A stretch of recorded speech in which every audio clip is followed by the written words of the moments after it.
President William Ruto said, if Ruto must go, tell me how you want me to go. I have never seen President William Ruto so tensed and worried in my life. If you have seen his speech that he gave earlier today, then you will know why I am using the specific phrases like tensed and worried. Listen, because I want to show you the video. But before I do, let me tell you what he said. President William Ruto has brushed off the growing calls by opposition leaders for his resignation, challenging them to offer a viable alternative plan instead of inciting violence and unrest in the country. Speaking amid rising political tension and nationwide anti-government protest, the head of state dismissed chants of Ruto must go as empty rhetoric unless accompanied by a lawful and constructive strategy. He posed a question to Kenyans that says, and I quote, if it is a question of terms and the Constitution has already sorted out and settled the issue of term limits, you can either be 1 or 2 terms. You cannot have more than that. So what is this craze about? Tell me how I should go if Ruto must go. That's exactly what he said. And it is so funny because in the comment section, a lot of people say, if you have to go, you can go by walking, you can go by crawling. This is so funny. Let's watch the video together and tell me what you think about that video in the comment section. Demonstrations. And they have said 3 things. They have said they love Kenya, but they hate the leaders. And they have talked something about 1 term. And they have said Ruto must go. Those are the things I have listened to. You know? And therefore, I want to ask them this, because if you truly love Kenya, as you say, don't ban your country. If you are telling us you truly love this nation, don't be part of the problem. Figure out how we are going to get solutions. If you hate the leaders, I want to tell you, hate brings conflict. Conflict brings violence.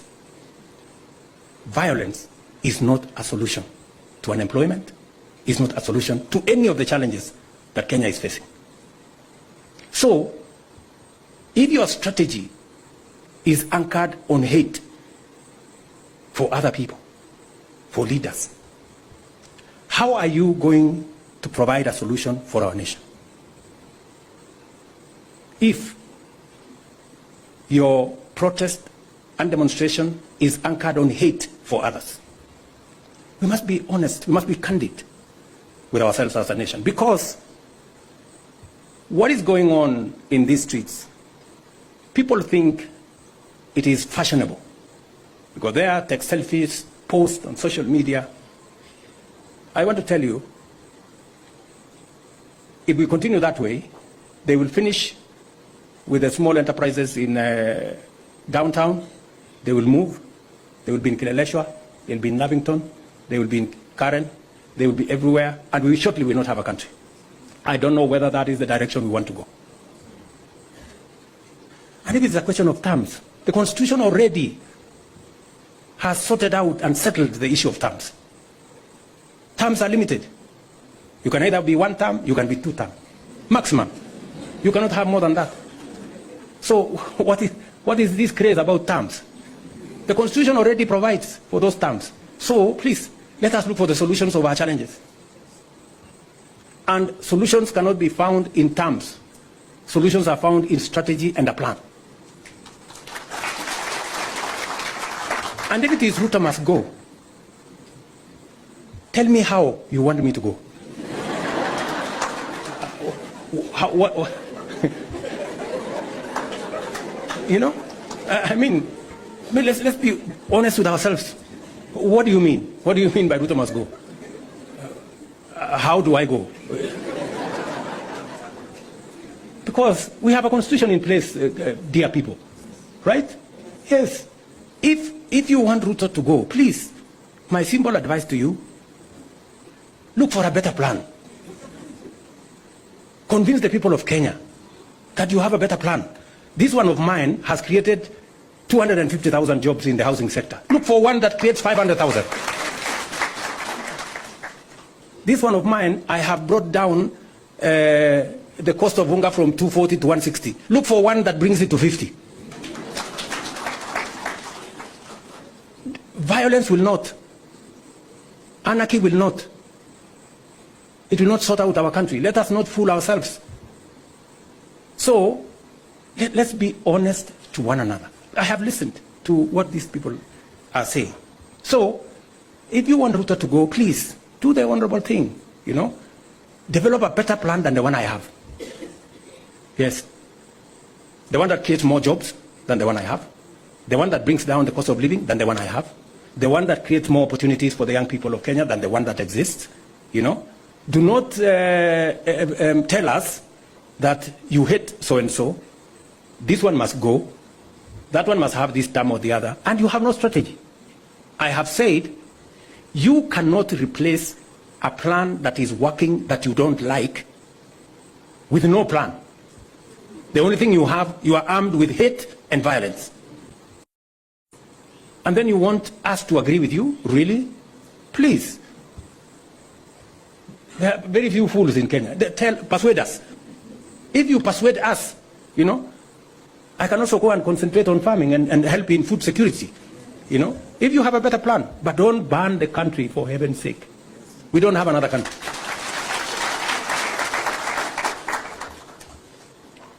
And I want to ask the leaders,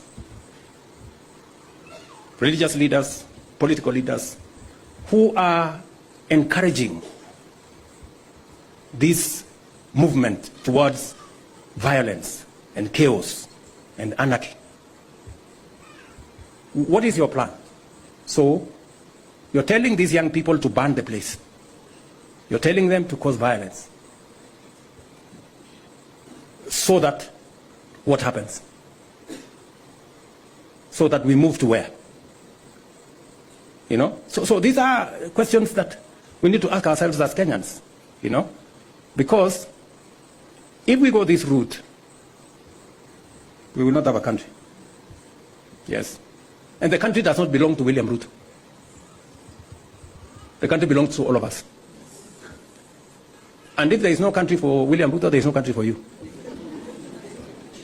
You know? So let's really be honest with ourselves and let's be candid. What is it that we are trying to achieve? Yeah?